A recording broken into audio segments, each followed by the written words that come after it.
তো কুইজ দিছি স্যার একটা এমসিকিউ এর উপরে, আর আরেকটা কুইজ দিলাম স্যার ম্যাথমেটিক্যাল টার্মে স্যার। ওইটা তো কুইজ ছিল, এমসিকিউ ছিল স্যার। মানে মিডের পরে স্যার আমরা দুইটা কুইজ দিছি, ওইটাতে স্যার এমসিকিউ পার্টি বেশি ছিল আর কি স্যার। এখন আমাদের ফাইনাল তো স্যার 40 মার্কস, কোনটা থেকে কেমনে কি মান বন্টন কি আসে বিষয়, ওইটা স্যার একটু যদি বলতেন স্যার। মান বন্টন আপনাদের তো মানে সিলেবাস একদমই কম, ছোট। জি স্যার, তা তো দেখছি স্যার। একদম সিলেবাস ছোট, পড়াশোনা করেন, ওগুলো যা আছে ওগুলো থেকে প্রশ্ন আসবে, ঠিক আছে? স্যার স্লাইডের মধ্যে যেভাবে ছিল স্যার, কোশ্চেন টাইপটা কেমন হতে পারে স্যার? ওখান থেকে আমরা কিভাবে পড়বো একটু? স্যার আমাদের একটা টেমপ্লেট দরকার আর কি স্যার। আগের বার যেরকম একটা দিছিলেন না স্যার, ওইরকম মানে ফাইনালে কোনো টেমপ্লেট নাই, ঠিক আছে? তো ফাইনালে ওরকম কোনো টেমপ্লেট আসলে নাই। স্যার ফাইনালে কি কি চ্যাপ্টার আছে ওটাই একটু যদি সিলেবাসটা আরেকবার বলতেন স্যার। সবাই তো সিলেবাসটা এই যে এখানে দেওয়া আছে সবগুলোই স্যার। স্যার থিওরি আর স্যার ম্যাথের মধ্যে মানে মার্ক ডিস্ট্রিবিউশন কেমন থাকবে স্যার?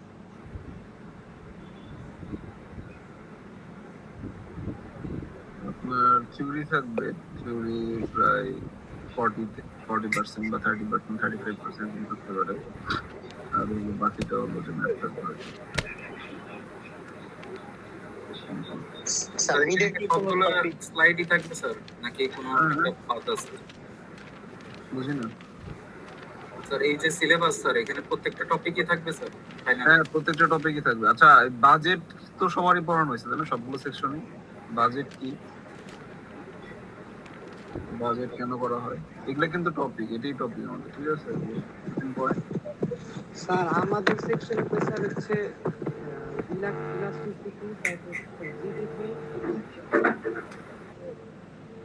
কথা শোনা যায় না আপনার? আপনার সেকশন কোনটা? আপনাদের সেকশন কি হয়েছে বলেন? B section sir, B section. B সেকশনে কি হয়েছে? স্যার এই যে ইলাস্টিসিটি, তারপর হচ্ছে স্যার ইলাস্টিসিটি থাকবে না। হ্যালো, শুনতে পাচ্ছেন? জি স্যার জিডিপি তার এগুলো তো পড়ানো হয় না। জিডিপি ইনফ্লেশন কেন করা হবে না? জিডিপি ইনফ্লেশন করানো হয় না আপনাদের বি সেকশনে? না স্যার জিডিপি পড়ানো হয় না। এই অন্য কেউ বলেন, আপনি বি সেকশনে আর কেউ আছেন আপনি ছাড়া? অন্য কেউ বলেন। আর পড়ান নাই ওইটা স্যার, জিডিপি পড়ানো হয়নি আমাদের। জিডিপি পড়ানো হয় না? জিডিপি একদম ছোট স্লাইড একদম, ঠিক আছে? তো এটা তো পড়তে হবে। এখন এটার জন্য কালকে দিলে ক্লাস করতে হবে, কি করার? এই করতে পারবেন আপনারা কালকে সকালের দিকে, অথবা আজকে ক্লাস করতে পারেন। মানে একদমই ছোট, 3টা সেকশনে পড়ানো হয়েছে, তার মানে শুধু আপনাদের পড়ানো হয়নি। স্যার জিডিপি দিয়ে কি স্যার হচ্ছে বুঝি না স্যার জিডিপি দিয়ে কি স্যার হচ্ছে থিওরি টাইপের কোশ্চেন আসবে? হ্যাঁ, থিওরি টাইপের কোশ্চেন জিডিপি। হ্যাঁ, বি সেকশনে কথা বলেন। স্যার কালকে সকালের দিকে করি, 9টা-10টার দিকে ক্লাস করি। 10টায় না, তাহলে সকালে করতে হবে, ভোরে করতে হবে, 8টার দিকে করতে হবে, 8টা সাড়ে 8টা, কারণ আমার পরীক্ষার ডিউটি আছে 12টা থেকে। স্যার হচ্ছে এই ক্লাস শেষে স্যার করায় যাবে, বেটার হয় একবারে। তাহলে 10:30টা দিয়ে করেন, 10:30টা দিয়ে শুরু করেন। স্যার আজকে রাত্রে না? হ্যাঁ, আজকে রাতে 10:30টায় করেন। ঠিক আছে। জি স্যার আজকে রাত্রে করি তাহলে। বাজেট তো সবাইকে পড়ানো হয়েছে, বাজেট তো সবার পড়ানো হয়েছে। বাজেট কি, এবং হলো যে এই ঘাটতি বাজেটটা খুবই ইম্পর্টেন্ট, যে ঘাটতি বাজেট কিভাবে হলো যে একটা দেশের ডেভেলপমেন্ট কাজে লাগে, ঠিক আছে? একটা ঘাটতি বাজেট কিভাবে যদি আমরা সঠিকভাবে ব্যবহার করি, সেটা হলো যে ডেভেলপমেন্টের কাজে লাগে। আবার হলো যে দেখা যায় যদি আমরা ঠিক মতো ম্যানেজ না করতে পারি, সেটা আমাদের জন্য একটা প্রেশার তৈরি হয়, ঠিক আছে? ওটা হলো যে বুমেরাং হয়ে যায়, ঋণের বোঝা তৈরি হয়, ঠিক আছে? এটা খুবই ইম্পর্টেন্ট। বাজেট কি, আমাদের দেশের বাজেট কোন ধরনের বাজেট, আমাদের দেশের বাজেটের সাইকেল চেঞ্জ হয়েছে কি জানেন আপনারা? ফিসকাল ইয়ার যে চেঞ্জ হয়ে গেছে, এখনো হয়নি স্যার, হবে স্যার। কবে কি হবে? এটা স্যার এপ্রিল আর মার্চের মাঝামাঝি পড়বে মনে হয় স্যার, নতুন ভাবে। কবে থেকে কার্যকর হবে, কবে থেকে? বছর থেকে জুন থেকে স্যার। আগে কবে ছিল ফিসক্যাল ইয়ার, মানে কত কত ছিল? জুলাই থেকে জুন পর্যন্ত।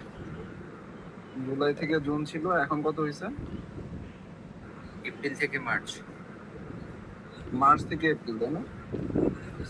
নাকি মার্চ, এপ্রিল থেকে মার্চ? এপ্রিলের 1 তারিখ থেকে মার্চের 25, তাই না? মার্চের 1 তারিখ। এখন বলেন তো এটা কেন চেঞ্জ হয়ে গেল, এটা আপনারা কি বলতে পারবেন? জানেন তো? স্যার, এই যে বৃষ্টির সময় থাকে স্যার, হ্যাঁ বলেন, বৃষ্টির সময় বৃষ্টির জন্য স্যার এই যে ইকোনমিক হ্যান্ডওভার বা যেসব প্রজেক্ট থাকে প্রজেক্টগুলো হ্যান্ডওভারের জন্য মানে টাইমের মাত্রা বাড়ে, টাকার পরিমাণ বাড়তে থাকে নির্ধারিত সময়ের ভিতরে যাতে প্রজেক্ট শেষ করা যায়। আপনার নাম কি? কাজী সাজিদ? সাজিদ, এটা কি আপনি নিউজ দেখছেন? জি স্যার, নিউজ দেখছেন না? নিউজে দেখছি যেটা স্যার সেটা বললো। আর কেউ?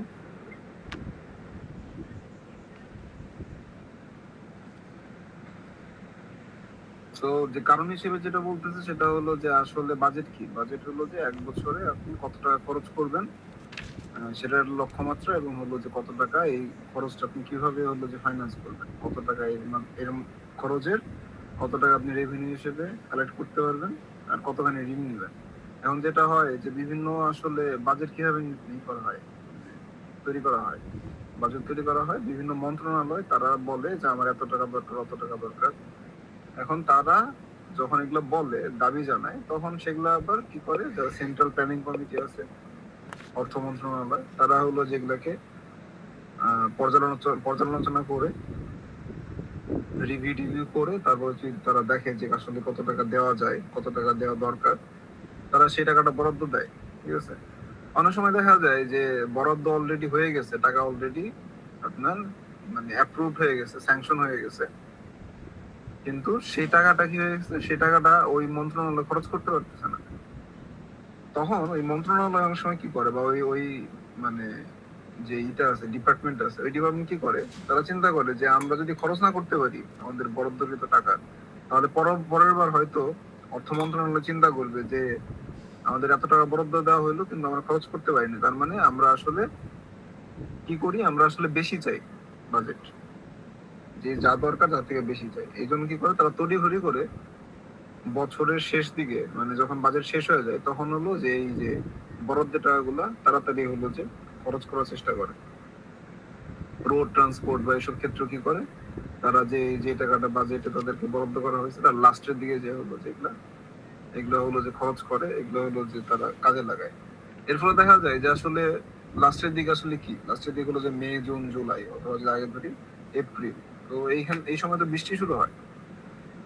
সো বেশিরভাগ ক্ষেত্রে দেখা যায় যে ডেভেলপমেন্ট ওয়ার্ক গুলাতে যখন এই যে বাজেট তাদেরকে দেওয়া হয়, সেই বাজেটের গুলা তারা ওই অর্থ বছরের শেষে হলো যে তারা খরচ করে।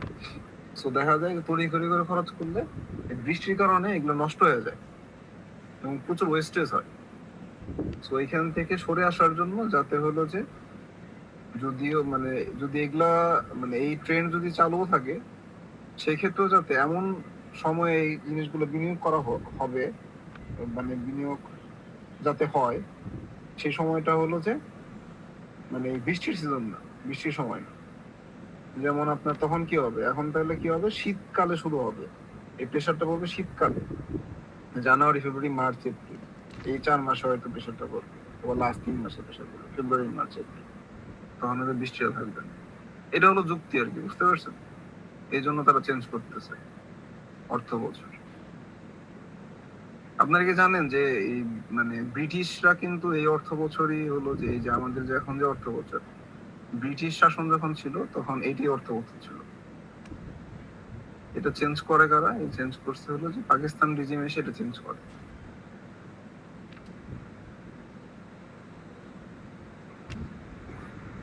আমাদের দেশের ছুটি হলো যে কবে, সাপ্তাহিক ছুটি কবে কবে এটা জানেন?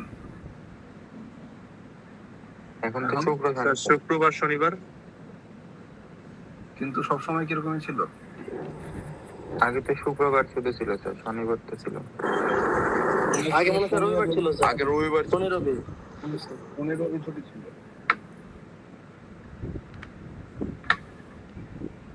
সেটা চেঞ্জ করছে কে? এর সাথে চেঞ্জ করেছে স্যার। এরশাদ চেঞ্জ করছে। আচ্ছা, এটা চেঞ্জ করার ফলে কি মানে কি ঝামেলা হয়েছে না সুবিধা হয়েছে? স্যার মুসলিম কান্ট্রি হিসাবে তো সুবিধা হয়েছে, শুক্রবারের দিন ছুটি দিতে। আর ঝামেলা হয়েছে হচ্ছে আমাদের ইকোনমিতে একটু ঝামেলা হয়েছে, কারণ আমাদের হচ্ছে শুক্র শনি অফ ডে, আর হচ্ছে অন্য দেশের হচ্ছে রবিবার অফ ডে। তো আমরা হচ্ছে বিশ্ব থেকে 3 দিন হচ্ছে পিছিয়ে আছি, ট্রানজিশন হয় নাই 3 দিন। পিছায় নাই মানে 3 দিন আমাদের সাথে আসলে তাদের মানে আমাদের কোনো আসলে অন যোগাযোগ ডে যদি বলা যায় তাহলে অন ডে হলো যে আমাদের মাত্র 4 দিন এরকম। 3 দিন হলো যে আমরা কারোর সাথে যোগাযোগ করতে পারবো না, এরকম একটা বিষয় আর কি। অফিস আওয়ার থাকবে না, আপনার যেদিন বন্ধ অন্য একজনের হলো সেদিন হলো খোলা, অন্য একজনের যেদিন বন্ধ সেদিন আপনার খোলা। সো ইন্টারন্যাশনাল ট্রেড যখন আপনি করবেন তখন আর কি ঝামেলা হবে, ঠিক আছে? তখন এই যে অফিসিয়াল কাজকর্ম আপনার করতে হবে ওই বাকিগুলো দিনগুলোতে, ঠিক আছে? শুধু দেখা যাবে যে শনিবারটা হলো যে দুইজনেরই কমন বন্ধ, রবিবার আর ওদিকে হলো যে শুক্রবার, ঠিক আছে? এই 2টা দিন কিন্তু আপনি পাচ্ছেন না, তার মানে 3 দিন বন্ধ আপনাদের করতেছে। 3 দিন কোনো অফিসিয়াল কাজকর্ম করতে পারবেন না যদি ইন্টারন্যাশনাল বিজনেস হয় আপনার বা ইন্টারন্যাশনাল কমিউনিকেশন করার ব্যাপার হয়। এই তো যাই হোক, আপনার হলো যে যেই কাজের জন্য আসছে এখানে সেটা হলো যে এগুলো আমাদের টপিক দেখেন, break even analysis, budget, capital budgeting, demand supply equilibrium খুব ইম্পর্টেন্ট, তারপর ক্যাপিটাল বাজেটিং ইম্পর্টেন্ট, বাজেটটা ইম্পর্টেন্ট, তারপর GDP inflation, tax important, envelope money important. এই তো সিলেবাস অনেক ছোট, ঠিক আছে? ডিমান্ড সাপ্লাই ইকুইলিব্রিয়াম থেকে ওই যে ডিমান্ড সাপ্লাই কিভাবে চেঞ্জ হয়, তারপর ডিমান্ড ইকুইলিব্রিয়াম কিভাবে ক্রিয়েট হয়, প্ল্যান্ড ইকোনমি ফ্রি ইকোনমির মধ্যে কি পার্থক্য, ঠিক আছে? এগুলো এক্সাম্পল সবাই আসতে পারে যে ফ্রি ইকোনমি এবং প্ল্যান্ড ইকোনমির মধ্যে কি পার্থক্য। তারপরে হলো যে বিভিন্ন ধরনের সিচুয়েশন ক্রিয়েট হয়, মানে ইকুইলিব্রিয়াম সবসময় এক থাকে না, ইকুইলিব্রিয়াম পয়েন্ট চেঞ্জ হয়। কেন ইকুইলিব্রিয়াম পয়েন্ট চেঞ্জ হয়, কেন প্রাইস হলো যে ওঠানামা করে, তো এগুলোর কিছু কারণ আছে। এবং হলো যে সেই সিচুয়েশন গুলো যদি থাকে, কেস যদি আপনার দেওয়া থাকে, তাহলে ওই কেস অনুযায়ী আপনার সলভ করতে হবে, ঠিক আছে? যদি এরকম থাকে যে প্রোডাক্টিভিটি হঠাৎ করে বেড়ে গেছে অথবা টেকনোলজিক্যাল ইমপ্রুভমেন্ট হয়ে গেছে কোনো কিছু, মনে করেন যে হঠাৎ করে রোবট হলো যে খুব দরকার কিন্তু রোবট এখন আমরা অ্যাফোর্ড করতে পারি না, কিন্তু কোনোটা টেকনোলজিক্যাল ইমপ্রুভমেন্টের কারণে, ঠিক আছে, দেখা গেল যে রোবট অনেক সস্তা হয়ে গেল, তাহলে কি হবে? তাহলে রোবটের সাপ্লাই কার্ভ কোন দিকে যাবে বা ডিমান্ড কার্ভ কোন দিকে যাবে, চেঞ্জ হবে কিনা, ঠিক আছে? চেঞ্জ হলে তারপরে আসলে প্রাইসটা কোন দিকে যাবে এবং হলো যে সেটার ইকুইলিব্রিয়াম কোয়ান্টিটি কোন দিকে যাবে। তো এগুলো তো ক্লাসে আপনাদের পড়ানো হয়েছিল, এই সিচুয়েশন গুলো এই যে স্লাইডেও দেওয়া আছে অনেকগুলো, সেগুলো আসলে সুন্দর করে গ্রাফ করে তবে করতে হবে আর কি, অ্যান্সার করতে হবে। তারপরে ইনফ্লেশন কি, ইনফ্লেশনের কারণগুলো কি কি, ইনফ্লেশন কিভাবে কমব্যাট করতে হয়, এগুলার হলো যে দেওয়া আছে, ঠিক আছে? কিভাবে ইনফ্লেশন হলো কমব্যাট করতে হয়, ইনফ্লেশন হলে সেটা কিভাবে হলো গভর্নমেন্ট হলো যে ট্যাকেল করে, সো এগুলোর রিজন আসতে পারে। ট্যাক্সের ক্ষেত্রে হলো যে ট্যাক্স কিভাবে ট্যাক্স ক্যালকুলেট করা হয়, তারপরে হলো যে ট্যাক্স বিভিন্ন ধরনের ট্যাক্স যা আছে, বিভিন্ন ট্যাক্স স্ল্যাব, সেগুলো আসতে পারে। এনভেলপ মানি থেকে ম্যাথ আসতে পারে, ঠিক আছে? আপনি যদি চান যে আপনি 4 বছর পরে আপনি 5 লাখ টাকা আছেন, এই দিগন্ত বন্ধ করেন। স্যার এখানে তো আমাদের স্লাইড শো করতেছে না, শুধু একটা জিনিস হচ্ছে দেখাচ্ছে স্লাইড তো লাইট বাকি মানুষদের দেখতেছেন, বাকি মানুষের অন্যরা কি দেখতেছেন? না স্যার, না স্যার দেখতেছি না স্যার আমি দেখতেছি স্যার। স্যার, আমরা দেখতেছি না স্যার। স্লাইড তো সই করা হয় না। স্লাইড নাই এখানে ফাইল, ঠিক আছে? ফাইল স্যার, স্ক্রিন শেয়ার শুধু। স্ক্রিন শেয়ার আছে শুধু। হ্যাঁ ফাইল নেই, ঠিক আছে? স্যার আপনি কি ফাইল ওপেন করছেন স্যার? না ফাইল ওপেন করি নাই, ফাইল ওপেন, তাহলে স্যার ঠিক আছে। ঠিক আছে? নির্ঝর কোন লাইট দেখলো তাইলে? এই তো তো ফাইল দেখছি আর এই হলো কোশ্চেন হলো যে মানে এরকমই হবে, সহজ কোশ্চেন হবে। তো ভালো করে পড়াশোনা করলে ভালো মার্ক পাবেন। আর হলো যে পাশে মার্কিং কিন্তু দেওয়া হবে না, ঠিক আছে? তো ভালো করে পড়াশোনা করেন, পাশে মার্কিং হবে না। যদি পার্টিয়ার না দিলে তো স্যার অবস্থা খারাপ আর পার্সিয়াল না হইলে তো স্যার বিপদ হয়ে যাবে। স্যার যেহেতু জি স্যার, theory আছে, ফেল করবো স্যার। বিষয়গুলো স্যার খুবই মানে কনসেপচুয়াল। পাশে মার্কিং হলো যে আপনি আপনার মনের মধ্যে মিশিয়ে যদি লেখেন তাহলে মার্ক পাবেন। স্যার আপনি যে স্যার বাজেটের কথা বলছেন স্যার, এখান থেকে কি নতুন অর্থ বছরের বাজেটের তারিখ কি এরকম ওইটা মনে রাখতে হবে না? আপনার স্লাইডে যে বাজেট দেওয়া আছে ওইটাই ধরবো? স্লাইডে যেটা দেওয়া আছে সেটাই। আর স্যার হচ্ছে সিটিতে একটা কোশ্চেন আসছিল স্যার, মিনিমাম ট্যাক্স হচ্ছে মানে এত টাকা হইলে মিনিমাম ট্যাক্স হচ্ছে স্লাইডে 5,000 ছিল, কিন্তু স্যার ওইখানে তো 2,000 টাকা একটা কোশ্চেন আসছিল, 2,000 টাকা অ্যান্সার ছিল। ওর অ্যানসার 2000-ই হবে। ক্যান্সার স্লাইডে তো 5,000 দেওয়া না স্যার, মিনিমাম ট্যাক্স ছিল না ওইটা? ওইখানে কোশ্চেনটা অন্যরকম ছিল। কোশ্চেনটা ছিল যে before considering the minimum rule, যদি আমি কনসিডার না করি তখন কত হবে। বুঝতে পারছেন কি বলছে? জি স্যার। যদি আপনি স্যার ট্যাক্স কি স্যার ম্যাথ আসবে স্যার? সেটা জানি না কি আসবে। না স্যার এখানে কি ম্যাথ আছে কি না সেটার জন্য জিজ্ঞেস করছি ম্যাথ তো করানো হয়েছে, ম্যাথ করানো হয়েছে না স্যার। আমাদের হয়নি স্যার। আপনাদেরও হয়েছে, আপনাদের হবে না কেন? স্যার ওই যে ট্যাক্সের পিডিএফটা দিয়েছিলেন হচ্ছে পরীক্ষার আগে 3টা পেজ দিয়েছিলেন, স্ক্রিনশট দিয়েছিলেন শুধু, ওইখানে স্যার কত টাকায় কত পার্সেন্ট ট্যাক্স হয় এটা আসছিল ওইখানে শুধু। আপনাদের এত ট্যাক্স টাকা করানো করে হয়নি? করে পারে না স্যার। না স্যার, আমাদের ম্যাথ করানো হয় না। এটা হচ্ছে আমাদের কুইজের পরীক্ষার আগে হচ্ছে একটা স্যার কুইজের আগের দিন রাত্রেবেলা ম্যাথ আপনার সাথে সবারই করানো স্ক্রিনশট হয়েছে। দিয়েছি। ট্যাক্স যদি পড়ানো হয়ে থাকে ম্যাথ সবারই করানো হয়েছে। ট্যাক্সের ম্যাথ ট্যাক্সের ওইটা স্যার হচ্ছে আপনি পরীক্ষার আগের দিন স্ক্রিনশটে দিয়েছিলেন নতুন 2026-27 এর ট্যাক্সের হারটা, মানে মুক্তিযুদ্ধ হইলে কত পার্সেন্ট কত টাকা থেকে শুরু হয় এই স্লাইডটা শুধু দিয়েছিলেন। আপনাদের বলা হয় না, এই আপনি শুনেন, আপনাদের কি ট্যাক্স যখন পড়ানো হয়েছে সবারই, আপনি বলছেন ট্যাক্স পড়ানো হয়েছে, তো ট্যাক্সে বলা হয় না যে আপনার বাংলাদেশে ট্যাক্স কিভাবে ক্যালকুলেট করা হয়? এই যে এটা হলো যে ট্যাক্সের সিস্টেম। যদি আপনার ইনকাম যদি হয় হলো যে 10 লাখ টাকা আর আপনি যদি একজন জেনারেল মেল হন, তাহলে আপনার ট্যাক্স কত দিতে হবে এটা বলা হয় না। যদি একজন মেল হন এবং আপনার যদি ইনকাম হয় 10 লাখ টাকা, আপনারা দেখতেছেন এটা? না না না স্যার স্যার, না স্যার, স্লাইড দেখা যাচ্ছে না।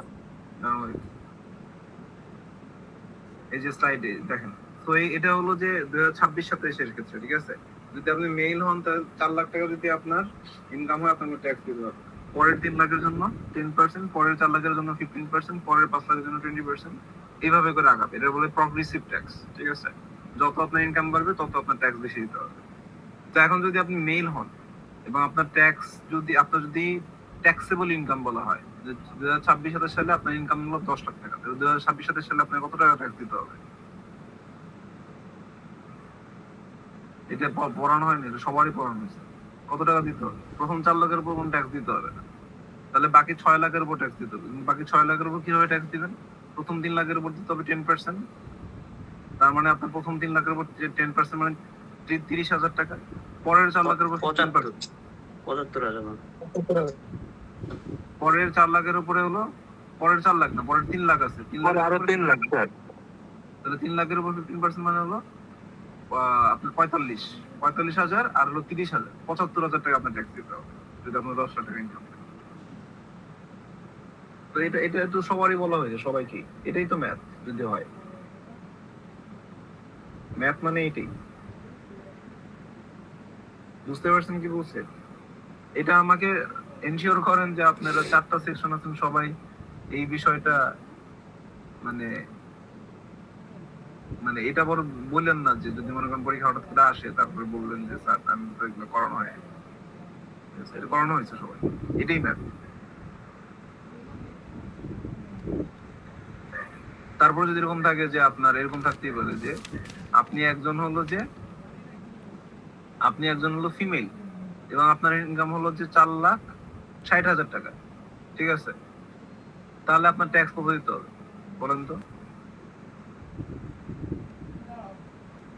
স্যার আমার 10,000 টাকার উপর ট্যাক্স হবে স্যার। 10,000 উপর কত দিতে হবে? 5,000 টাকা দিতে হবে অ্যাট লিস্ট। যেটা হ্যাঁ, আপনার 10,000 টাকার উপর 1,000 টাকা ট্যাক্স আসে, কিন্তু আপনি 1,000 টাকা ট্যাক্স দিতে পারবেন না। আপনার দিতে হবে এই যে মিনিমাম রুল দিতে হবে, অ্যাট লিস্ট আপনাকে 5,000 দিতে হবে।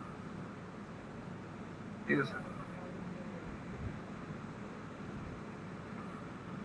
যেখানে লিখছি if your total income crosses the specific tax free limit, example টাকা 44 lakh for general tax pairs, তখন আপনাকে 5,000 দিতেই হবে যদি আপনি ওই লিমিট থ্রেশহোল্ড ক্রস করে যান।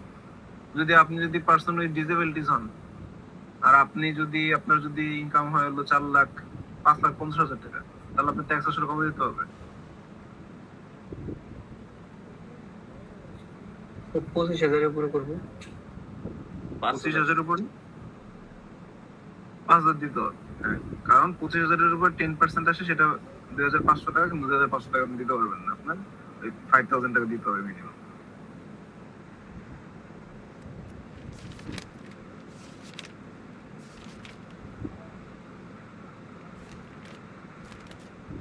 এই তো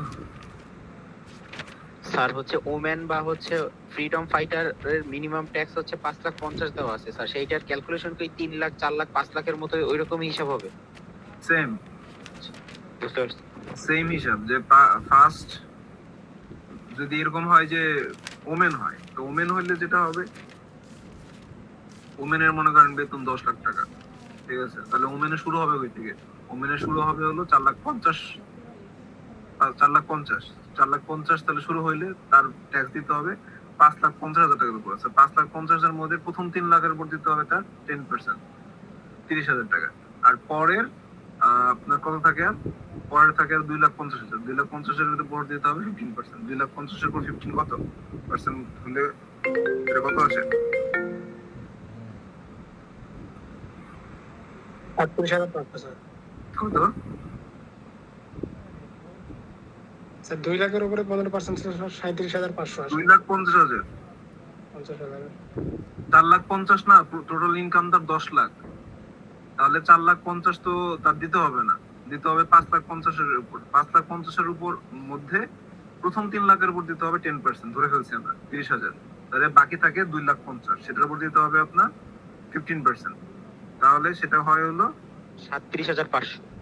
37,500 প্লাস হলো আপনার 68,500 স্যার টোটাল। আর 30,000, তাহলে হলো 33,750। 33,750 না স্যার এখানেই তো 37,500 37,500 আর প্রথমবারে তো 30,000 দিবেন না? 37,500 আর 30,000, 67,500, তাহলে আপনার ট্যাক্স দিতে হবে 67,500। বুঝতে পারছেন? এই ট্যাক্সের বেনিফিট কি এগুলো পড়লেন, ঠিক আছে, ট্যাক্স কেন কেন কাজে লাগে, reducing inequality, national defence, infrastructure development, social welfare, এগুলো পড়ানো হয়েছে।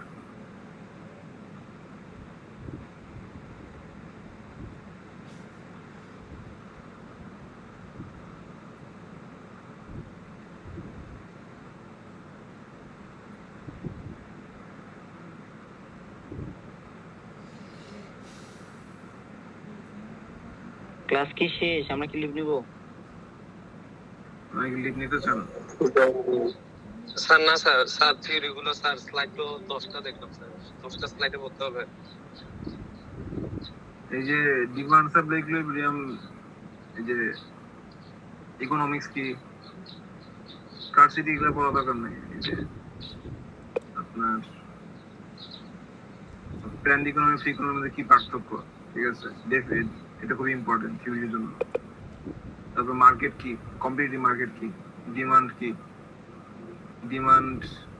মার্কেট ডিমান্ড কি, ইন্ডিভিজুয়াল ডিমান্ড কি, ডিমান্ডের ল কি, তারপরে ডিমান্ড সাপ্লাই ল কি, সাপ্লাই স্কেডিউল কি। স্যার কোনগুলো বাদ দিতে হবে স্যার, একটু এগুলো স্যার পুরো দিলে ভালো হতো। বাদ নাই কোনো কিছু। মার্কেট ইকুইলিব্রিয়াম কি, তারপর মার্কেট ইকুইলিব্রিয়াম কিভাবে চেঞ্জ হয়, শর্টেজ কি, সারপ্লাস কি, ঠিক আছে, চেঞ্জিং ইন ডিমান্ড কেন চেঞ্জ হয়, যে ডিমান্ড গ্রাফ ডান দিকে এত বড় সিলেবাস স্যার কমপ্লিট করা তো স্যার একটু ঝামেলা হয়ে যাবে স্যার। তারপরে হলো যে ডিমান্ড কেন চেঞ্জ হয়,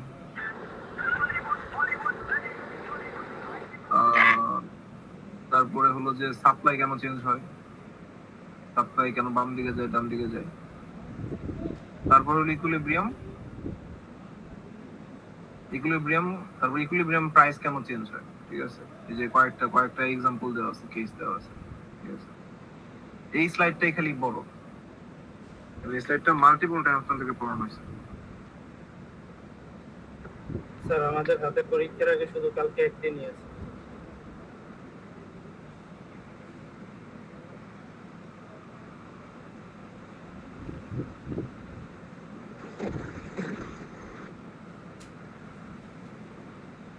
আপনাদের ডি সেকশনের কি অবস্থা এখানে? আছি স্যার ডি সেকশনের। জি স্যার আছে। আপনারা কি করছেন, জাদুমন্ত্র করছিলেন নাকি? আপনারা দেখি সবাই 25, 22, 21 এর নিচে কোনো মার্কই নাই, কি হয়েছিল আপনাদের? স্যার মার্কটা দেন স্যার। মিডটার্মে কি করছিলেন আপনারা? স্যার নকল করছি স্যার, তাও মার্কটা দেন স্যার। সবাই শিখে স্যার, দুই মার্কের জন্য বসে আছি। প্রিপারেশন ভালো ছিল, হয়তো এই জন্য নাম্বার ভালো। সবাই তাই বলে সবাই এরকম নাম্বার কেন? স্যার আমাদের তো ভালো পড়াইছেন আপনি স্যার, আপনি স্যার অন্য সিস্টেমের সাথে স্যার ষড়যন্ত্র করছেন। আমি ভালো পড়াই, স্যার আমাদেরকে ভালো পড়াইছেন স্যার। আপনাকে ভালো পড়াই নাই, কি করছেন বলেন দেখি? কোশ্চেন টোশ্চেন স্যার, দিয়েছেন নাকি? স্যার এই জন্য কি আপনি স্যার হচ্ছে এই ফাইনালে পার্সিয়াল মার্ক দিয়ে বন্ধ করে দিচ্ছেন স্যার? পার্সিয়াল মার্ক তো দিতেই হবে, পার্সিয়াল মার্ক দিব না এটা তো বলছি এমনি। পার্সিয়াল মার্ক দিতে হবে না, পার্সিয়াল মার্ক অক্সিজেন স্যার, আপনি যদি গার্বেজ লেখেন তাহলে কোনো পার্সিয়াল মার্ক নাই, ঠিক আছে। গার্বেজ লিখলে তো পার্সিয়াল মার্ক নাই। স্যার আপনি যদি টপিকের সাথে মিলায়ে স্যার একদম হলো আমাদের যে স্লাইড আছে সেই সেম টু সেম তো লিখতে পারবো না স্যার। টপিকের সাথে মিলায়ে লিখে নাম্বার দিয়েন স্যার। সেম টু সেম লিখলে যে আপনারা 25 কেমনে পাইছেন, 24 কেমনে পাইছেন? স্যার ওই সময় তো ম্যাথ ছিল। ম্যাথ এরকম কিছুই না, আপনি যদি মানে আসলে যেটা জিনিস সেটা যদি লেখেন, আমি তো মানে ওই আমাদের এক টিচার ছিল, সে হলো যে মুখে যা বলতো। স্যার এত ভালো পড়াইছেন যে স্যার এখন আমি মনে স্যার ট্রিপল ইস্যু না করে স্যার অ্যাকাউন্টিং এ মানে ডিবেটে করতে হলে ভালো হতো। আর মিডে তো স্যার ওই টপিক গুলা ম্যাথমেটিক্যাল টাইপ ছিল তো স্যার, ওই জন্য পারা গেছে স্যার। কিন্তু এই থিওরিটিক্যাল বেস যেগুলো এত তো লেখা কষ্ট হয়ে এখন যাবে। কিছু করার নাই, বুঝছেন, আমাদের এখন কোর্সের ডিজাইনটাই, বুঝতে পারছেন। এখন হলো যে কিন্তু আমাদের- স্যার আপনি তো একটু আমাদের কমাই দিতে পারেন স্যার। আপনি না, না, না, স্যার স্লাইড আমাদের টপিক আরো অনেক বড় ছিল। আমি বলি, আপনাদের যে ফার্স্ট সেমিস্টার আমি নিয়েছিলাম, ফার্স্ট সেমিস্টারের কোর্স নিয়েছিলাম, মানে একদম আমার যে ফার্স্ট সেমিস্টার ছিল সেটা ছিল যে ইসিদের ডেভিড, ওদেরকে চিনেন? ডেভিডের ব্যাচের নাম, ব্যাচ কত ভুলে গেছি আমি। ডেভিড, সো ডেভিডদের নিয়েছিলাম। সো ডেভিডদের আমি যে পড়াইছি, অনেক পড়ানো হয়েছে, ঠিক আছে। ওদেরকে আরো অনেক কিছু পড়ানো হয়েছে, ইলাস্টিসিটি পড়ানো হয়েছে, কস্ট কার্ভ পড়ানো হয়েছে। এগুলো তো আপনাদের পড়ানো হয় না, এগুলো পড়ালে তো পাগল হয়ে যেত। স্যার তখন বাই সেমিস্টার ছিল স্যার, এখন ট্রাই সেমিস্টার। স্যার শর্ট টাইমে স্যার এখন স্যার অনেক বড় হয়ে যায় স্যার আমাদের জন্য সিলেবাসটা। স্যার যদি একটু শর্ট করে দেন স্যার আমাদের সবার জন্য ভালো। না, না, এত শর্ট না, এটা শর্ট করা হয়েছে। আমি তাহলে এই করবো, আরো যে আমি যেগুলো ছিল ওগুলো দিয়ে দিব, ঠিক আছে। ইলাস্টিসিটি পড়েন, তাহলে অবশ্যই ইলাস্টিসিটি পড়েন। ডিমান্ড সাপ্লাই ইকুইলিব্রিয়ামের সাথে হলো ইলাস্টিসিটি আছে, ইলাস্টিসিটি দিলে পড়েন। স্যার কোশ্চেন তো হয়ে গেছে স্যার। কোশ্চেন হয় না, কোশ্চেন না, আমি চাইলে আমি কালকে চেঞ্জ করতে পারি। না স্যার থাক স্যার। এই যে দেখেন ক্যাপিটাল বাজেটিং এর মধ্যে যেগুলো পড়েন, ঠিক আছে, ক্যাপিটাল বাজেটিং কি, তারপরে যে ইন্ডিপেন্ডেন্ট প্রজেক্ট কি, মিউচুয়ালি এক্সক্লুসিভ প্রজেক্ট কি, এক্সাম্পল দেওয়া আছে, এক্সাম্পল গুলো দেখেন, ঠিক আছে। তারপরে হলো যে এই যে কয়েকটা মেথড আছে, এই মেথড গুলোর ম্যাথ গুলো করেন। ইন্টারনাল আইআরআর কিভাবে বের করে জানেন? আইআরআর কিভাবে বের করে, ক্যালকুলেটরে কিভাবে বের করে জানেন না? জি স্যার, ক্যালকুলেটরে বের। এক্স সলভ না স্যার সবাই জানে না স্যার। সবাই জানে না, আমি ভিডিও দিয়ে দেবো, ঠিক আছে। তারপরে স্যার আমরা সবাই জানি না স্যার। প্রজেক্ট থাকলে প্রজেক্ট গুলো কিভাবে সলভ করতে হবে। স্যার ম্যাথ কত মার্কের থাকতে পারে স্যার? 50% হয়তো ম্যাথ থাকবে, 50-60% বাকিটা থিওরি থাকবে হয়তো। এরকম। স্যার আমাদের যদি স্যার হচ্ছে ওই যে ডিমান্ড কার্ড বা হচ্ছে ইকুইলিব্রিয়াম কার্ভের যে স্যার টপিকটা আছে ওখান থেকে যদি কোশ্চেন আসে, তাহলে কি স্যার আমি আমার মতো করে এক্স অক্ষর ওয়াই অক্ষের ডাটা কি নিয়ে তারপরে হচ্ছে সলভ করে বুঝাবো, এভাবে কিছু ওইভাবে লিখতে হ্যাঁ, হবে? আপনি আপনার মতো করে হাইপোথেটিক্যাল ডেটা নিয়ে আপনি বুঝাবেন আপনার মতো করে। হাইপোথেটিক্যাল ডেটা নেবেন, ঠিক আছে? এই যে ইকুইলিব্রিয়াম প্রাইস এটা ছিল, কোয়ান্টিটি এটা ছিল, সো চেঞ্জ হওয়ার ফলে এখন এরকম হয়ে গেছে। বুঝতে পারছেন? জি স্যার।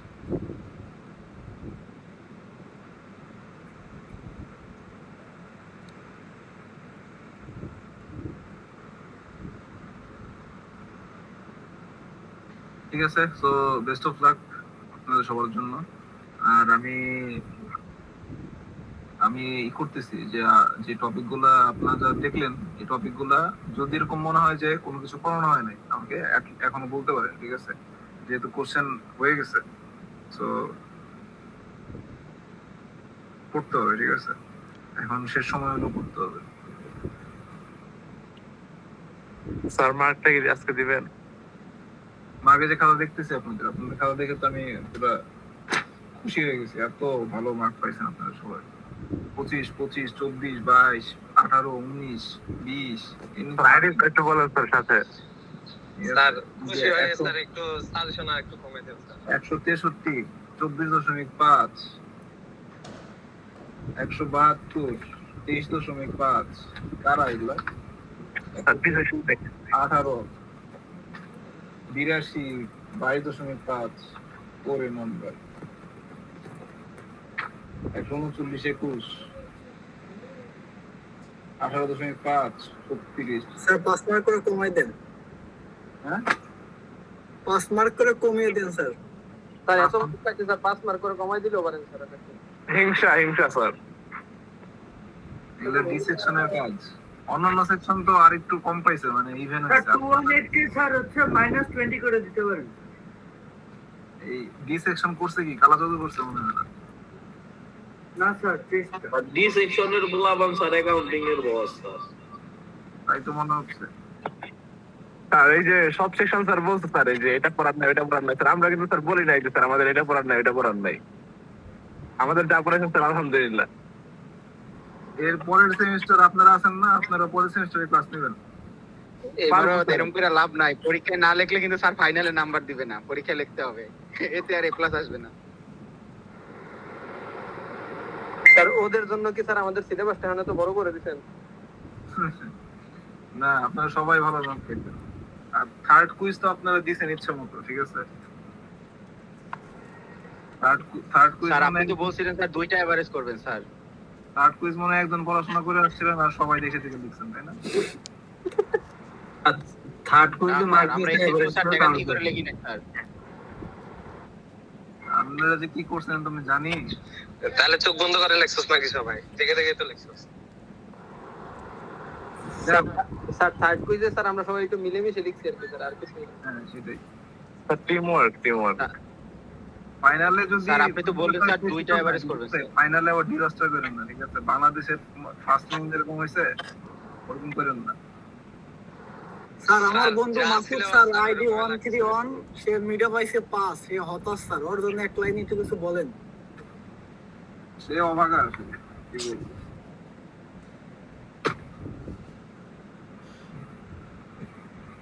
স্যার আজকে 2টা এভারেজ না স্যার, মানে বেস্ট টু না স্যার?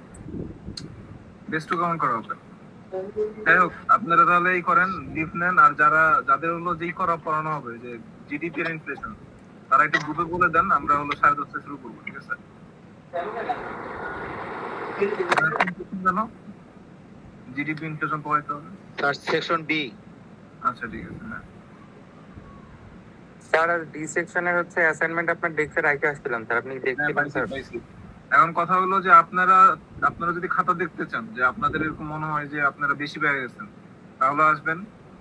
আর যদি মনে হয় যে কম পেয়ে গেছেন, তারপরে আসবেন, ঠিক আছে? এসে খাতা চেক করবেন, ঠিক আছে? খাতা কিন্তু চেক করতে পারবেন রেজাল্ট দেওয়ার আগ পর্যন্ত। আর রেজাল্ট সাবমিট করার পরে কিন্তু খাতা আমি দেখে লাভ আছে, আপনি দেখতে পারবেন খাতা। স্যার একদম স্যার ফাইনালটা দেখেন স্যার। না, ফাইনালে খাতা দেখানো যাবে না, পরে আমার চাকরি চলে যাবে। চাকরি তো চলে গেলে ঝামেলা, তাই না? নিয়ম নাই যেটা, সেটা আমরা দেখাতে পারবো না। স্যার আমরা স্যার আপনার স্যার অনেক টেনশন থাকে, বুঝা যায়। বুঝে না? স্যার বলতেছি স্যার আমাদের জন্য স্যার তাহলে আপনার অনেক টেনশন স্যার। আপনার জন্য টেনশন